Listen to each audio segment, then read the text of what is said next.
In 1707, four British warships smashed into deadly reefs in the dead of night, killing nearly 2,000 men. The cause? They didn't know exactly where they were in the middle of the ocean, all because they had no way to accurately measure time. Today, you can check the time in 2 seconds just by glancing at your phone. But this everyday convenience was paid with blood, shipwrecks, and centuries of obsessive engineering. This is the story of humanity's endless quest to figure out what seems like the simplest thing in the world: how to truly measure time. The first answer was the sun. As the sun moves across the sky, it creates a shadow, and that shadow moves too, always in the same direction at the same constant pace. People used this pattern to build the sundial, just a stick in the ground, its shifting shadow marking the hours of the day. The earliest known physical evidence of a sundial, a limestone fragment featuring a semicircular dial, was discovered in Egypt's Valley of the Kings and dates back to the 13th century BCE. Over the following millennia, similar inventions appeared independently in other major civilizations worldwide, including the Babylonians, the Chinese, and the Greeks. But what about the moon? It too lights up the night sky. So why not use it to tell the time after dark? The challenge is that the moon is a fickle companion. Its light is too inconsistent, making it impossible to pin down the exact hour of the night. For all its shortcomings in tracking daily hours, the moon held a unique power that the sun lacked. It provided a perfect, predictable rhythm for the long haul, because its phases, from new moon to full moon, followed a fixed, repeating cycle. Humans relied on it to map out the months and the passing of seasons. While the sun became the master of the day, the moon became the keeper of the calendar. However, the sundial had one critical flaw. It relied entirely on the sun, failing at night, on cloudy days, or indoors. Since human life didn't stop when the sun disappeared, people found alternatives based on a single, brilliant principle: steady flow. By using materials that could run out or flow at a constant, predictable rate, like water dripping, sand falling, or wax and incense burning, they could track time through the simple observation of change. Among these, the water clock reigned supreme, tracing its roots back to ancient civilizations like Egypt and Babylon as early as the second millennium BCE. The water clock existed in its simplest form as a mere vessel with small holes that allowed water to drip at a calculated rate.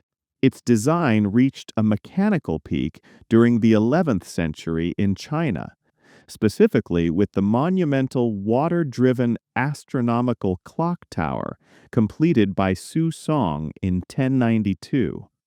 The water clock became the gold standard of precision for thousands of years because it was essentially inexhaustible.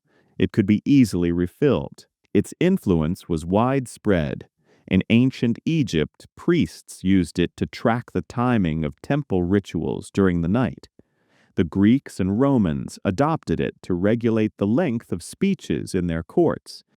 And in the Islamic world, engineers like Al-Jazari further refined these devices into complex, automated machines that could mark the hours with moving figures. Alongside the mighty water clocks, smaller inventions served everyday needs. Candle clocks tracked hours as they melted, sometimes dropping embedded nails to act as a simple alarm. In the East, incense clocks marked time through slowly burning powder, even changing scents to signal a new hour. Meanwhile, the hourglass replaced water with falling sand, creating a completely portable clock that wouldn't freeze in winter.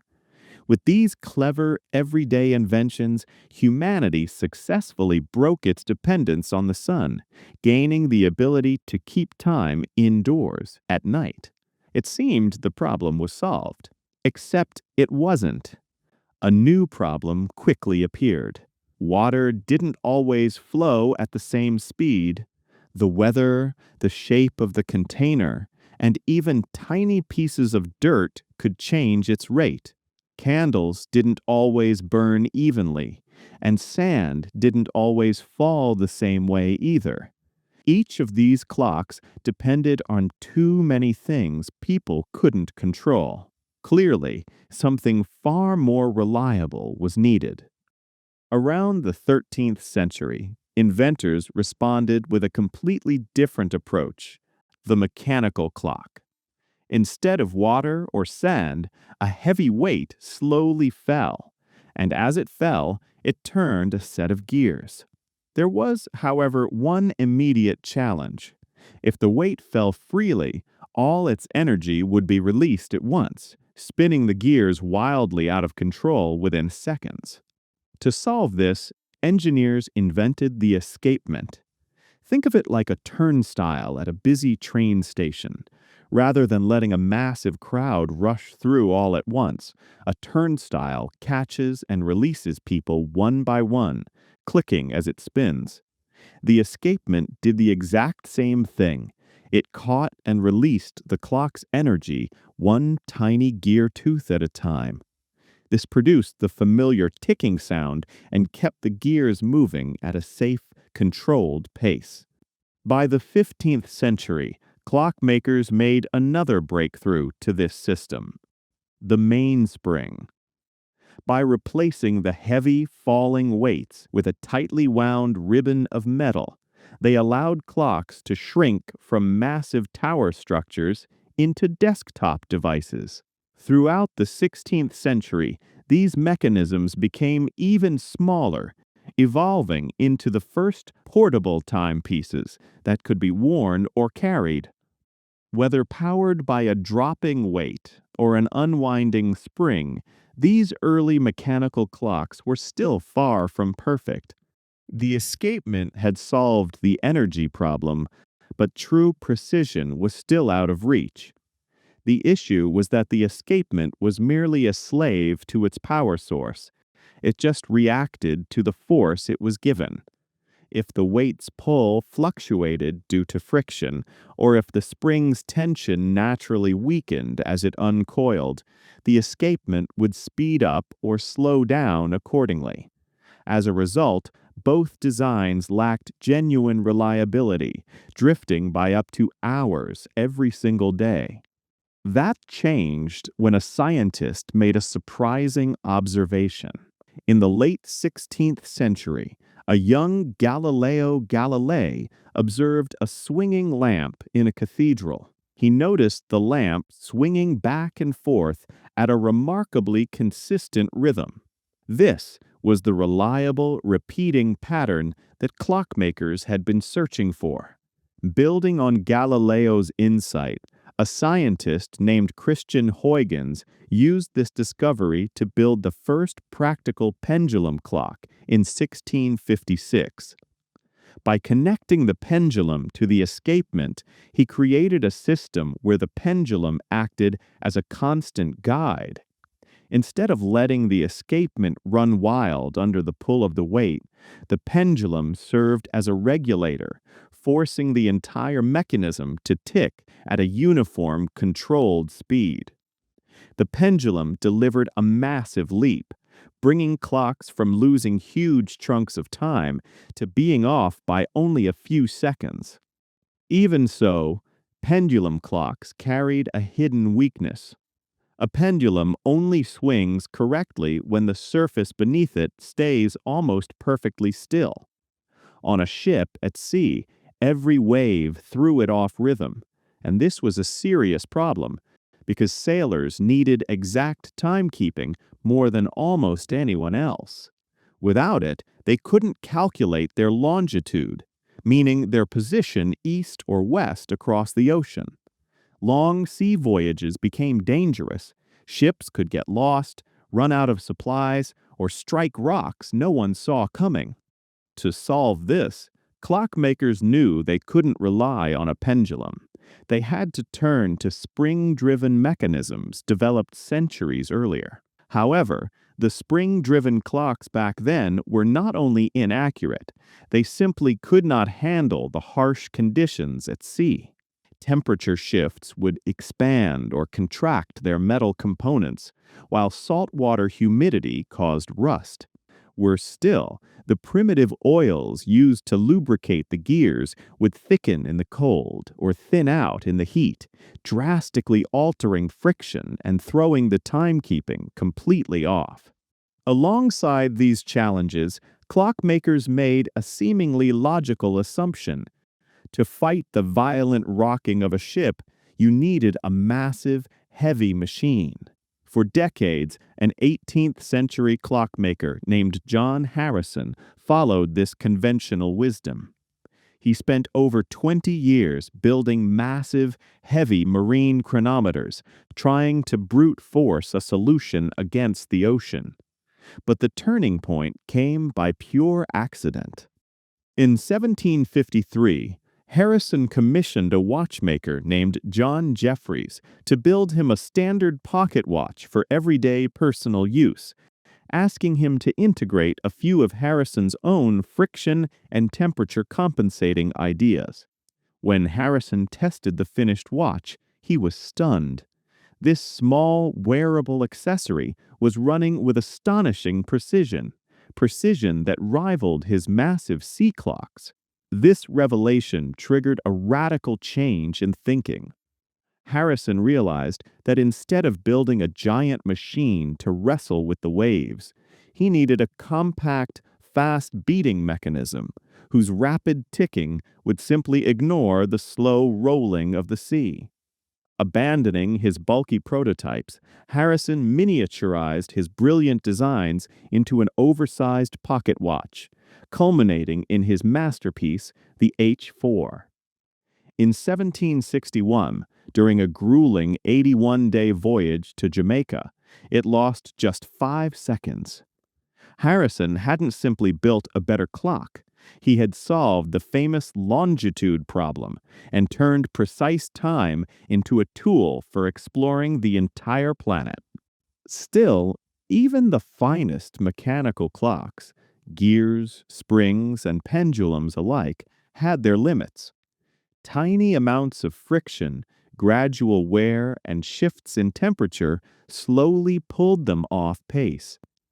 So engineers turned to something far smaller, a quartz crystal. Quartz has a special property called the piezoelectric effect. When electricity is applied to it, the crystal vibrates at an extremely stable and consistent rate. This discovery first took shape in 1927 when Warren Marrison and Joseph Horton at Bell Labs created the first quartz clock. It was the size of a large cabinet and far from portable. Decades of miniaturization followed, eventually allowing these vibrations to be packed into something that could fit on a wrist. This milestone was achieved when the Japanese brand Seiko launched the world's first commercial quartz wristwatch in 1969, triggering the quartz revolution. Suddenly, high-precision timekeeping devices, which previously required painstaking labor by master watchmakers, could be mass-produced for just a few dollars. The Swiss watch industry, which had dominated for centuries with mechanical gears, was nearly destroyed. Quartz clocks put the power of precision on the wrists of billions of people. But while quartz transformed everyday timekeeping, scientists were chasing an even more ambitious goal. Long before quartz watches became commonplace, researchers had already begun developing atomic clocks, not to replace wristwatches, but to create the most accurate time standard ever conceived. Rather than measuring the movement of gears, pendulums, or crystals, atomic clocks measure natural resonances deep inside atoms, specifically cesium-133 atoms. While these standard atomic clocks drift by only about 1 second every 300 million years, scientists have now developed the next generation, optical atomic clocks.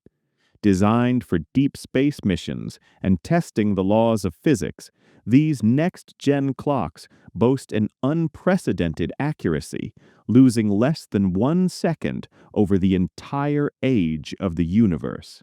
Atomic clocks are remarkable, but they remain too complex and expensive for ordinary devices. Some fill an entire laboratory room, while others have been made small enough to fit on a tiny chip. Even those chips cost far too much for a standard watch. So how can billions of people benefit from atomic clock accuracy without carrying one around? The answer wasn't to put an atomic clock into every device, but to connect billions of devices to the same time standard. Your smartphone or smartwatch almost certainly does not contain an atomic clock. Instead, it regularly connects to trusted time sources powered by atomic clocks, like internet time servers or GPS satellites orbiting overhead. As a result, your phone stays synchronized without ever holding an atomic clock inside it. So let's return to where we started. Thousands of years ago, people tracked time by watching the sun's shadow. Today, we do it by measuring the vibrations of atoms. Across all of that history, every single clock, from the simplest sundial to the most advanced optical instrument, has relied on the same core idea, a repeating pattern. We moved from flowing water, burning candles, and shifting sand to the mechanical rhythm of falling weights and swinging pendulums. Then we harnessed the high-speed vibrations of quartz crystals, finally reaching the incredible precision of atomic clocks. At each step, the new pattern was more reliable and more accurate than the one before. But the reason people kept pushing wasn't simply technical curiosity. Every leap forward in human civilization created a new demand for better time. Farming needed the seasons. Cities needed shared schedules. Sailors needed longitude. The internet needs nanoseconds. And future space exploration may demand a level of exactness we haven't achieved. That is why the history of timekeeping is not simply the story of better clocks. It is the story of humanity's endless search for the most reliable, repeating pattern in nature. We began by watching the sky.